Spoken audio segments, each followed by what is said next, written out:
Hello, hello! Andito na kami ngayon sa Abu Dhabi for almost 20 hours drive. Nakarating din kaming safe. But before that, of course, nag-sleep over naman kami sa Riyadh para naman makapag-rest kami, freshen up and everything. And then, after 4 hours, ginising ko na sila, drive naman to Abu Dhabi. Actually, Jeddah to Riyadh is almost 10 hours. Palitan naman kami ni Mon so far. And then, is sleepover. So, ayan na. So, isa-isa na kami nagbababa ng mga gamit. Although, hindi ako tumutulong, pero nagvi-video ko, 'di ba? Ayan yung good thing. Alam ko si Mami talagang super pagod siya at gutom na rin. And then, at the back naman, sa likuran kanina, andun sila Arnel. Super babaan na rin talaga sila ng mga things. Almost sila yung nagbaba.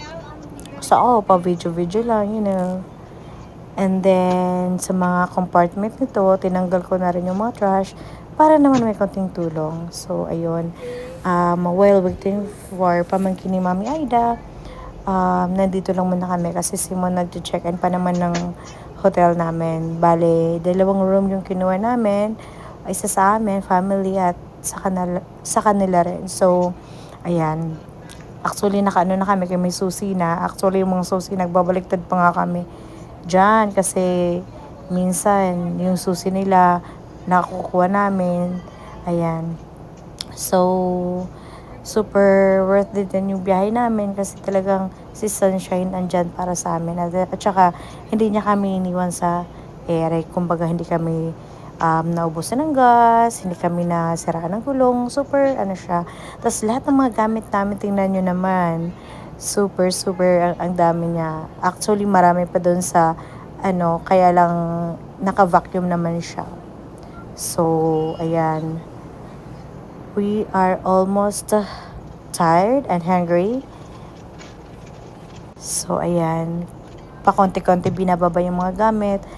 And, inaantay lang ng konti yung mga pamangkin ni Mami Aida. Ayan. So, we are now going inside. So, very, very, talaga yung immigration kanina kasi super nakakakaba yung tipong 'di ba, risky kasi 'di ba hindi naman namin alam kung makakapasok kami o hindi. So yun, andito na nga kami sa loob ng hotel. So ayan, actually super ganda ng hotel, especially yung room, malinis, mabango. Oh, don't mind us kasi haggard talaga kami kasi almost 20 hours kami nagda-drive. Ayan. So, eto na nga na pa kami dyan. Nagantay ng elevator kasi super bagal. Ayan na. Pasakay na nga kami ngayon, guys. And then, so, ayan, yan si Ernel. Yan yung talagang mostly taga-baba ng mga gamit namin. At saka yung asawa niya. So, ako lang, taga-video-video lang. O, diba? Pack na pack. So, bali, almost 8 a.m. na kami nakapag-breakfast. Kasi late na kami nagising. Kasi first day namin itong sa Abu Dhabi. So, super gutom much. Pero, you know what? Ayaw ko talaga ng mga food nila. Kasi more on mga Saudi. Tapos, yung nakain ko lang is fruits. May pancake naman siya. Kaso, hindi ko talaga gusto yung lasa. Almost lang ako, juice, fruits, and then coffee. So, ayan na nga. We are going now to the Water World. Yan. Super amazing. So, ayan si Sunshine. Diyan lang muna siya kasi gagamitin pa namin siya papuntang Water World. So, pagod din siya, guys. So, ayan nga yung sa labas ng hotel namin. Makikita nyo super linis at mainit siya na may konting lamig, pero it's fine. Kasi hindi katulad ng Saudi na super paglabas mo, ang init. Dito, maaraw siya, pero may konting lamig pa. So, makikita nyo yung lugar talaga as in sobrang linis. So, ayan na nga kami. Hindi ko na na-video yung papasok kami kasi super, um, ang daming mga dala-dala. So, actually, etong ride na ito yung memorable sa amin, especially kay Mami Aida. Ito yung tinatawag na, yung parang wild ride. I forgot the name, basta I forgot, pero super memorable tong ride, especially kay Mami Aida. Actually, gusto ko nga i-video, kaya lang hindi ko dala yung stick ko ng GoPro. So, hindi nila ako in-allowed. Pero dala ko naman yung GoPro. Okay, after nga namin magdawama, okay, nag-swimming naman kami. Super, hindi siya mainit, hindi rin siya malamig, sakto-sakto lang. It's okay kahit magbabad kami ng ilang oras kasi lahat naman kami naka-sunblock. So, ayan. Super enjoy kami lahat dyan, especially yung dalawang kids. At hindi ka malulunod dyan kasi hanggang bewang lang naman yung tubig. Ayan, yung palunod-lunod pa. Tsaka, super, hindi gano'ng maraming tao. Unlike yung pumunta kami sa Atlantic, super daming tao. Ayan, naghaharutan na nga yung dalawang magkapatid dyan. Super enjoy sila kasi bakasyon nila. Ayan, si Arnel, gusto nga niya swimming, under the water, pack na pack, thumbs up siya daw. Ayan, syempre, gusto rin ng asawa, pak ang boobs. Kaya lang, tinakpan ni Pia, kumusta naman? So, ayan, syempre, hindi papatalo parating asawa. Syempre, diba? Namumroblema pa nga siya kanina kasi mainit daw, pero nang nag-shower, or nilubatan ni Arnel, so okay na siya. So, ayan, pwede maglakad, pwede rin mag-swim. Ayan, yung anak ko, syempre, di pa patalo. Open mouth daw siya. Super blessed.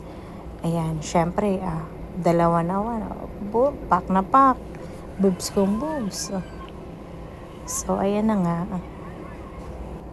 So, after namin mag-swimming, sabi ni Mami Aida, ikot ko daw siya, tas i-video ko siya. Ayan, diba? Bini-video ko na siya ng bongga. Tas binibidyo ko na rin yung lugar as she requested. So, hindi masyado maraming tao. Actually, kakatapos lang ng Eid. Dapat maraming tao. I mean, siguro, yesterday, marami yung tao. Pero ngayon, parang konti lang. Pero it's fine. Good thing din yan kasi pag marami yung tao, mahirap din para sa amin. Especially may 2 kids kami. At isang matanda. Ay, matanda na daw. Hindi pa naman siya matanda, guys. 50 pa lang siya. Ayan. Ayan yung lugar. Maraming mga bata. Siyempre, marami din dyan mga puwet. At saka, iba-ibang lahi dyan. May puti, may itim, may pakpak, India, lahat-lahat na. Ayan. Hindi ko alam bakit may mga sungay dyan. So, sabi ni Mami, iikot-ikot ko daw yung video para makita din ng mga family niya sa Pinas. Ayan, malapit na kami sa Embudo, makikita nyo na. As in, dyan, sumakay si Mami.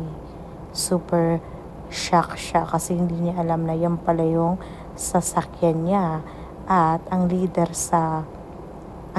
dyan ay si Arnel lang naman. Ayan, dyan siya sumakay. Super memorable yan sa kanya kasi dyan siya yung unang beses sumakay. For almost ilang taon siya dito sa Saudi. Talagang memorable yun sa kanya. Especially, hindi niya alam na yan yung sasakyan niya.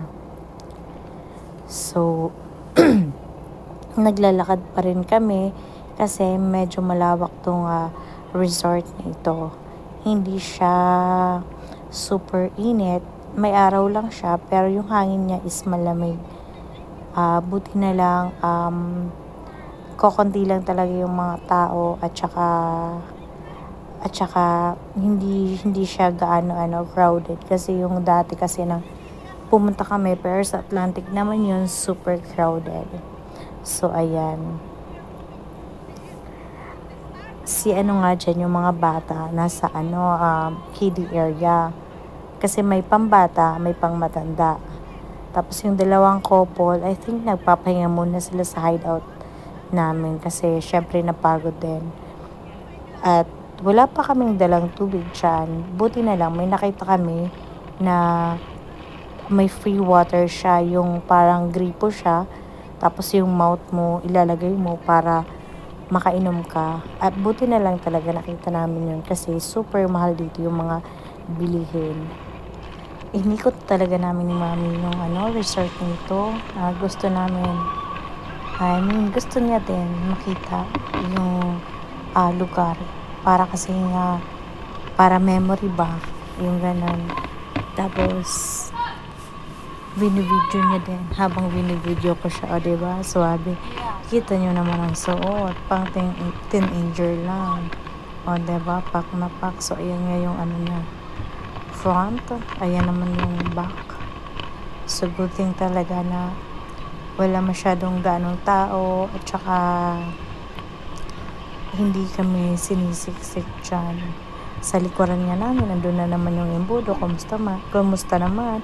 Papalayo na nga kami sa embudo at pabalik na kami sa hideout namin. So, at pauwi na rin kami na bit kasi may mga pupuntahan pa kami.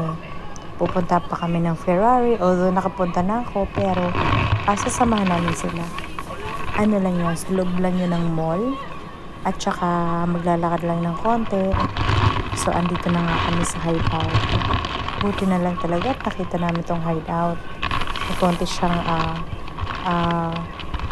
yung ayan, after nga namin sa water world ay nag-pack up na kami. So, hindi ko na video yung pauwi namin at yung pagpunta namin sa mga sa iba pang lugar sa Abu Dhabi kasi hindi ko na video yon kasi more on pagod na din. So, now, papunta na kami ng Dubai.